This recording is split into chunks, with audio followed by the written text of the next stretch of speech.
बेंगलुरु के एक पुराने मकान में रोहित रहता है। एक अकेला, उदास इंसान जिसकी जिंदगी सिगरेट, शराब और फैक्ट्री की नौकरी के इर्द गिर्द घूमती है। वो भावहीन चेहरा लिए काम पर निकलता है, जिंदगी से जैसे उसका कोई नाता नहीं। एक बारिश की रात रोहित दुकान से लौट रहा होता है जब उसे सड़क किनारे गड्ढे में एक भूरा लैब्राडोर पिल्ला लूसी कांपता हुआ दिखता है। पहले तो वो अनदेखा करता है, लेकिन लूसी की मासूम आंखें उसे रोक लेती हैं। वो उसे अपनी जैकेट में लपेट कर घर ले जाता है।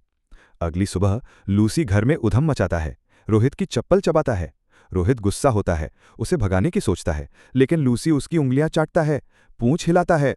रोहित उसे रोटी देता है और लूसी उसके पीछे पीछे दरवाजे तक जाता है। यहीं से उनकी दोस्ती शुरू होती है। पड़ोस के बच्चे लूसी से प्यार करने लगते हैं।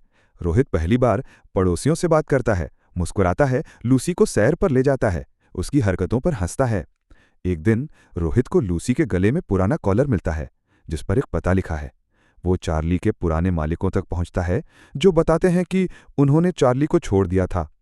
ये बात सुनकर रोहित को बहुत गुस्सा आता है। दोनों वहां से चले जाते हैं। लेकिन एक दिन लूसी की तबीयत खराब हो जाती है। रोहित उसे पशु चिकित्सक के पास ले जाता है, जहां पता चलता है कि लूसी को कैंसर है और उसका समय कम है। रोहित टूट जाता है, लूसी को गले लगाकर रोता है। वो लूसी को खुश रखने की हर कोशिश करता है, अपनी सारी जमा पूंजी खर्च कर देता है, खास खाना बनवाता है, उसे पार्क और समुद्र तट पर ले जाता है। वो ऑफिस से छुट्टी लेता है, हर पल लूसी के साथ बिताता है। पड़ोसी लूसी की बीमारी के बारे में जानकर रोहित की मदद करते हैं। बच्चे लूसी के लिए खिलौने लाते हैं, लेकिन लूसी की हालत बिगड़ती जाती है।